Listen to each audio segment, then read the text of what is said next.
Hello friends, welcome back to A D updates. അപ്പോൾ നമ്മളിന്ന് വന്നിരിക്കുന്നത് കഴിഞ്ഞ വീഡിയോയിൽ പറഞ്ഞ പോലെ തന്നെ നമ്മുടെ സ്വന്തം ദളപതി വിജയ് നായകനായിട്ട് വന്ന ഗോട്ട് സിനിമയുടെ സ്റ്റോറിയുടെ റീക്രിയേഷൻ വീഡിയോയുമായിട്ടാണ്. So let's go to the video. The greatest of all time. സിനിമയുടെ സ്റ്റാർട്ടിങ്ങിൽ ആദ്യത്തെ സീൻ തന്നെ യങ് ആയിട്ടുള്ള ഗാന്ധിയുടെ ഒരു കാർ ചേസിങ് സീനും അതുപോലെ തന്നെ സ്നേഹയുടെയും മകൻ്റെയും പിന്നെ അവിടെ ഒരു കാർ ബ്ലാസ്റ്റ് ആവുന്നേയും അങ്ങനത്തെ ഒരു സീൻ ഫാസ്റ്റിൽ കാണിച്ചു പോകുന്നു.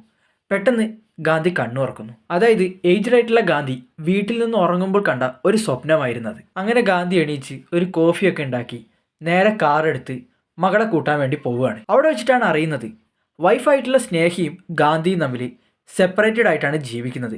വർഷങ്ങളായിട്ട് ഇവർ തമ്മിൽ സെപ്പറേറ്റഡ് ആണ്, മിണ്ടാറുമില്ല. ഡെയിലി തൻ്റെ മകളെ സ്കൂളിൽ ഡ്രോപ്പ് ചെയ്യുന്നത് ഗാന്ധിയാണ്. അങ്ങനെ മകളെ കാറിൽ കയറ്റി ഗാന്ധിയും മകളും കൂടി പോയിക്കൊണ്ടിരിക്കുന്ന ടൈമിൽ മകൾ ഗാന്ധിയോട് ചോദിക്കുകയാണ്, അച്ഛനും അമ്മയും വർഷങ്ങളായിട്ട് മിണ്ടാറില്ല, നിങ്ങളിങ്ങനെ സെപ്പറേറ്റഡായി ജീവിക്കുന്നത് എനിക്ക് തീരെ താല്പര്യമില്ല, രണ്ടുപേരും എൻ്റെ ഒപ്പം വേണമെന്ന് ഞാൻ ആഗ്രഹിക്കുന്നുണ്ട്. ശരിക്കും നിങ്ങളുടെ ഇടയിൽ എന്താണ് സംഭവിച്ചത്? അമ്മയോട് ഞാൻ പലപ്പോഴും ചോദിച്ചിട്ട് അമ്മ എന്നോട് പറഞ്ഞിട്ടില്ല, അച്ഛനിലും എന്നോട് പറയണമെന്ന് മകൾ ഗാന്ധിയോട് ആവശ്യപ്പെട്ടു. എന്നാൽ ഗാന്ധി ആദ്യം അതിന് സമ്മതിച്ചില്ല. അവസാനം മകൾ ഒരുപാട് ഫോഴ്സ് ചെയ്തപ്പോൾ ഗാന്ധിക്കത് പറയേണ്ടി വന്നു. കാറിൽ പോകുന്ന ആ ഒരു ടൈമിൽ ഗാന്ധി ഒരു സെക്കൻഡ് കണ്ണടച്ചു. അടുത്തതായിട്ട് കാണിക്കുന്നത് നമ്മുടെ ഗാന്ധിയുടെ ഫ്ലാഷ് ബാക്കാണ്. എന്താണ് സംഭവിച്ചത്? ഫ്ലാഷ് ബാക്കിൽ നമ്മുടെ ഗാന്ധി സാറ്റ്സിൽ വർക്ക് ചെയ്യുന്ന ഒരാളാണ്, അതായത് സ്പെഷ്യൽ ആൻറ്റി ടെററിസം സ്ക്വാഡിൽ. ഗാന്ധിയുടെ ഫാമിലി എന്ന് പറയുന്നത് വൈഫായിട്ടുള്ള സ്നേഹ, മകനായിട്ടുള്ള ജീവൻ. ഗാന്ധി സാറ്റ്സിൽ വർക്ക് ചെയ്യുന്നതുകൊണ്ട് തന്നെ പുള്ളിക്ക് ഫാമിലീൻ്റെ ഒപ്പം സ്പെൻഡ് ചെയ്യാൻ ടൈം കിട്ടാറില്ല. അതുകൊണ്ട് തന്നെ വൈഫായിട്ടുള്ള സ്നേഹയ്ക്ക് മുഴുവൻ ടൈമും പരാതിയാണ്. മാത്രമല്ല ഒരുപാട് ഡൗട്ട്സും ഗാന്ധിനെ കുറിച്ച് സ്നേഹയ്ക്കുണ്ട്. അതെല്ലാം ഗാന്ധിയുടെ കയ്യിലിരിപ്പ് കൊണ്ട് മാത്രം കിട്ടുന്നതുമാണ്. ഗാന്ധിയുടെ സാറ്റ്സിലുള്ള സ്ക്വാഡ് എന്ന് പറയുന്നത് പ്രഭുദേവ, അജ്മൽ, പ്രശാന്ത്, പിന്നെ നമ്മുടെ ഗാന്ധി, ഇവർ 4 പേരാണ്. ഗാന്ധിയുടെ വൈഫായിട്ടുള്ള സ്നേഹ പ്രഗ്നൻ്റ് ആയതുകൊണ്ട് തന്നെ ഒരു ദിവസം ഗാന്ധിയെ വിളിച്ച് പറയുകയാണ്, നമുക്ക് എങ്ങോട്ടായാലും സെക്കൻഡ് ഒരു ഹണിമൂണ് പോകണം, എങ്ങോട്ടായാലും കുഴപ്പമില്ല, ഹണിമൂണ് പോയേ പറ്റൂ എന്ന് പറഞ്ഞ് സ്നേഹ ഗാന്ധിയോട് വാശി പിടിക്കുകയാണ്. ഗാന്ധിക്ക് വേറെ ഒരു ഓപ്ഷനും ഇല്ല, ഹണിമൂണിന് കൊണ്ടുപോയേ പറ്റൂ. ഒന്നാമത് ഗാന്ധിനെ കുറിച്ച് ഒരുപാട് ഡൗട്ട്സ് ഉണ്ട്, അതെങ്ങനെയും ക്ലിയർ ചെയ്യണം എന്നൊരൊറ്റ മൈൻഡ് മാത്രമേ ഗാന്ധിക്ക് ഉണ്ടായിരുന്നുള്ളൂ. ആ ടൈമിലാണ് നമ്മുടെ സാറ്റ്സിൻ്റെ, അതായത് ഗാന്ധിൻ്റെ സ്ക്വാഡിൻ്റെ എല്ലാം ഹെഡായിട്ടുള്ള നമ്മുടെ ജയറാമേട്ടൻ ഗാന്ധിക്ക് സ്ക്വാഡിനും ഒരു മിഷൻ കൊടുക്കുകയാണ്. നിങ്ങൾ എത്രയും പെട്ടെന്ന് ബാങ്കോക്കിലേക്ക് പോകണം, അവിടെ ഒരു മിഷനുണ്ട്, അത് എത്രയും പെട്ടെന്ന് തീർക്കണമെന്ന് പറഞ്ഞിട്ട്. നെക്സ്റ്റ് കാണിക്കുന്നത് ബാങ്കോക്കാണ്. അങ്ങനെ ഗാന്ധിയും ഫാമിലിയും ബാങ്കോക്കിലെത്തുന്നു. അവിടെ അങ്ങനെ അവർ കുറച്ച് സമയം സ്പെൻഡ് ചെയ്ത് അന്ന് രാത്രി വൈഫും മകനും ഉറങ്ങിയതിന് ശേഷം ഗാന്ധി മിഷൻ ഇറങ്ങുകയാണ്. ഗാന്ധിയും സ്ക്വാഡും കൂടി മിഷന് വേണ്ടി ഒരു സ്ഥലത്തേക്ക് പോയി. അവിടെ ഗാന്ധി മിഷൻ ഇമ്പോസിബിൾ സ്റ്റൈലിൽ ഫൈറ്റ് എല്ലാം ചെയ്ത് മാസമായിട്ട് ആ മിഷൻ അങ്ങ് കംപ്ലീറ്റ് ചെയ്തു. മിഷൻ അങ്ങനെ സക്സസ്ഫുള്ളായി കംപ്ലീറ്റ് ആയി. മകനും വൈഫും ഒന്നും അറിഞ്ഞിട്ടുമില്ല. ഇനിയിപ്പോൾ എന്താ, മിഷൻ കംപ്ലീറ്റ് ആയ സ്ഥിതിക്ക് ഇനി ബാങ്കോക്കിൽ കുറച്ച് ദിവസം അടിച്ചു പൊളിച്ചിട്ട് പോകാമെന്ന് ഗാന്ധി കരുതുന്നു. പിറ്റേ ദിവസം ഗാന്ധിയും വൈഫും മകനും കൂടി ബാങ്കോക്കിൽ ഷോപ്പിങ്ങിന് പോകുന്നു. ടാക്സിയിലാണ് അവർ പോകുന്നത്. പെട്ടെന്ന് ടാക്സീനെ കുറേ കാറുകൾ വന്ന് വളഞ്ഞു.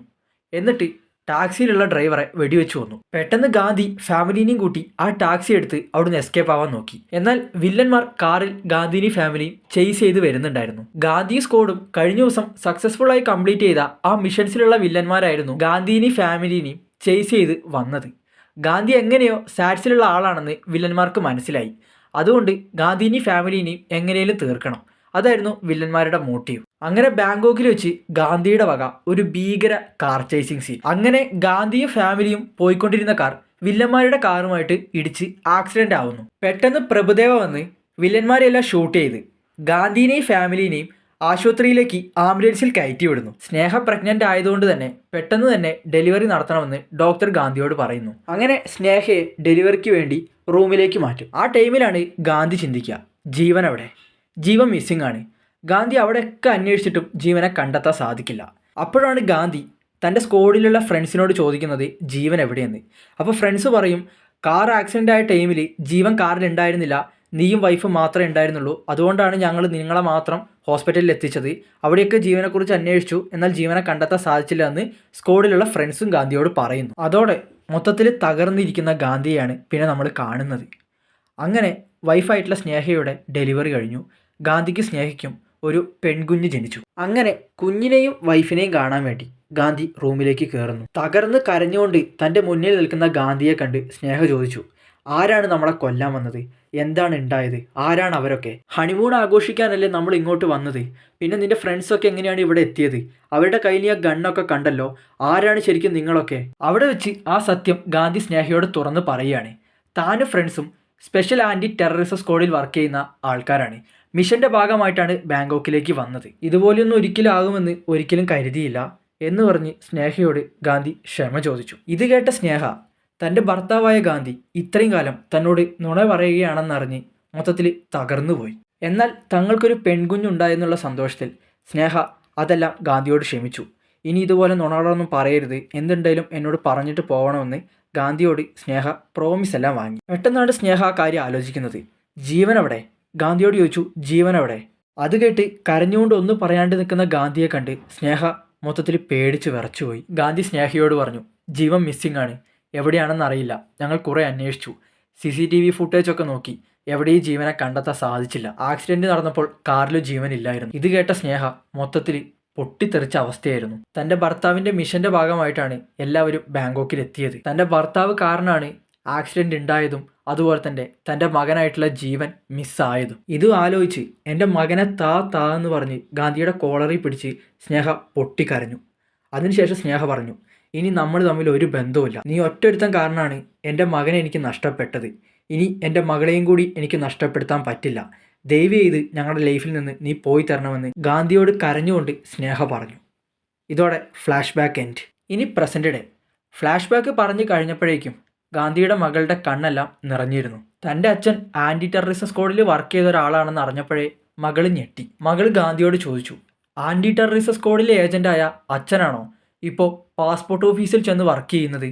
അപ്പോൾ ഗാന്ധി പറഞ്ഞു, അതെ, നിന്റെ ഏട്ടൻ ജീവൻ മിസ്സിംഗ് ആയ ആ ഒരു സംഭവത്തിന് ശേഷം ഞാൻ സ്ക്വാഡിൽ നിന്ന് റിസൈൻ ചെയ്തു. സ്ക്വാഡിലെ മെമ്പേഴ്സ് എല്ലാം എന്നെ തിരിച്ചു വിളിച്ചെങ്കിലും ഞാൻ സ്ക്വാഡിലേക്ക് തിരിച്ചു പോയില്ല. അടുത്ത സീൻ, പ്രശാന്തിൻ്റെ മകളായിട്ടുള്ള ശ്രീനിധി ഷെട്ടിയുടെ ബർത്ത്ഡേ ഫംഗ്ഷൻ. ആ ഫംഗ്ഷന് ഗാന്ധിയുടെ പഴയ സ്ക്വാഡിലുള്ള എല്ലാ അംഗങ്ങളും വന്നിരുന്നു. അവിടെ വെച്ച് ഗാന്ധിനോട് പ്രഭുദേവ പറയുകയാണ്, മച്ച നീ മോസ്കോ വരെ ഒന്ന് പോകണം. അവിടെ നമ്മുടെ സാറ്റ്സിൻ്റെ ഒരു പുതിയ എംബസി ഓപ്പൺ ആക്കുന്നുണ്ട്. കുറേ ടീം അത് ഓപ്പൺ ആക്കരുതെന്ന് പറഞ്ഞ് പ്രശ്നമുണ്ടാക്കുന്നുണ്ട്. നീ ഒരു 1 വീക്ക് പോയി അവിടെയുള്ള ഇമിഗ്രേഷൻ ഓഫീസേഴ്സിനെല്ലാം ട്രെയിനിങ് കൊടുത്തിട്ട് വരണം. അത് ഓക്കെ പറഞ്ഞ് ഗാന്ധി നേരെ മോസ്കോയിലേക്ക്. അങ്ങനെ മോസ്കോയിലായ ഒരു എംബസിയിൽ വെച്ച് ഒരു അറ്റാക്ക് നടക്കുന്നു. അവിടെ വെച്ച് ഗാന്ധിയുടെ ഒരു മാസ് ഫൈറ്റ് സീൻ. ആ ഒരു ഫൈറ്റിൻ്റെ ഇടയ്ക്കാണ് തൻ്റെ മിസ്സിംഗ് ആയ മകനായിട്ടുള്ള ജീവനെ ഗാന്ധി അവിടെ വെച്ച് കാണുന്നത്. ഗാന്ധിയും ജീവനും തമ്മിലുള്ള ഫസ്റ്റ് മീറ്റപ്പ് അവിടെ വെച്ചാണ്. അപ്പോഴാണ് ഗാന്ധി അറിയുന്നത് തൻ്റെ മകൻ ക്രിമിനൽ ഗ്രൂപ്പിൽ പെട്ട ഒരാളാണെന്ന്. അങ്ങനെ തൻ്റെ മകനെ എങ്ങനെയും രക്ഷിച്ച് തിരിച്ച് നാട്ടിലേക്ക് കൊണ്ടുവരണം.